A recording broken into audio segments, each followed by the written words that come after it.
এদিকে মৌলভীবাজারে কমেছে বিভিন্ন নদ নদীর পানি। বন্যার পানি কমার সাথে সাথে বেরিয়ে আসছে ক্ষয়ক্ষতির চিহ্ন। আর এ নিয়ে বিস্তারিত জানাতে আমাদের সাথে মৌলভীবাজার থেকে যুক্ত আছেন সহকর্মী এম এ হামিদ।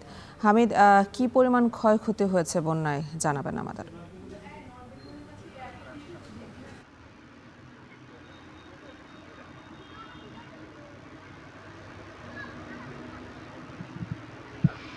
এনি মৌলভীবাজারে প্রথমে কমলগঞ্জের মখাবিল এলাকা এবং জসিম ব্রিকফিল্ড এলাকা দিয়ে দুটি ভাঙ্গন দিয়ে বন্যা শুরু হয় এবং পরবর্তীতে রাজনগরের তিনটি, উজিরপুর, খামদু এবং বাগেরহাট তিনটি স্থান দিয়ে মনু নদীর বাঁধ ভেঙে বন্যার সৃষ্টি হলে পুরো জেলার প্রায় 40,000 লোক পানিবন্দী হয়ে পড়ে এবং গতকালকে থেকে আস্তে আস্তে করে নদীর পানি কমতে শুরু করলে বন্যার পরিস্থিতি উন্নতির দিকে শুরু হয়েছে।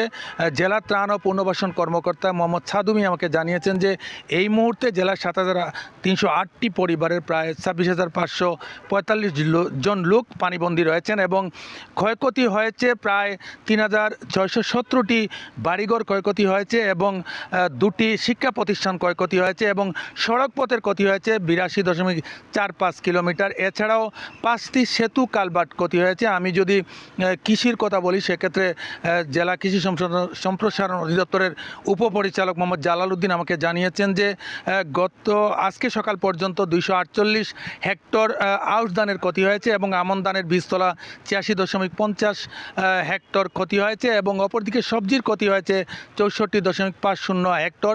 এই মুহূর্তে যদি নদীগুলোর পানি চলাচলের কথা বলি সেক্ষেত্রে চাঁদনীঘাট এলাকায় আমি যেখানে দাঁড়িয়ে আছি সেখানে বিপদসীমার 124 সেন্টিমিটার নিচ দিয়ে প্রবাহিত হচ্ছে এবং মনু ব্রিজ এলাকায় মনু নদীর পানি 355 সেন্টিমিটার নিচ দিয়ে প্রবাহিত হচ্ছে। অপরদিকে ধলাই নদীর পানি 357 সেন্টিমিটার বিপদসীমার নিচ দিয়ে প্রবাহিত হচ্ছে এবং কুশিয়ারা নদীর পানি 24 সেন্টিমিটার এবং জুড়ি নদীর পানি 45 সেন্টিমিটার বিপদসীমার নিচ দিয়ে প্রবাহিত হচ্ছে। আমি কথা বলেছিলাম পানি উন্নয়ন বোর্ডের নির্বাহী প্রকৌশলী খালিদ বিন ওয়ালিদের সাথে। তিনি জানিয়েছেন যে বাঁধগুলা ইতিমধ্যে ভেঙে গিয়েছে সেগুলো মেরামতের চেষ্টা করছেন এবং বিশেষ করে মকাবিল এবং কুলাউড়ার যে সিকরি এলাকায় যে বাঁধটি আগে থেকে বাঁধ ভাঙ্গা ছিল সেগুলো দিয়ে পানি প্রবেশ করছিল এবং সেগুলো ভারতীয় বিএসএফের বাধার কারণে কাজ করা সম্ভব হয়নি। তারা চেষ্টা চালিয়ে যাচ্ছেন যে ভারতের সাথে কথা বলে সেই বাঁধগুলা মেরামত করার চেষ্টা করবেন। এই ছিল আমার কাছে মৌলভীবাজার থেকে বন্যা নিয়ে সবশেষ।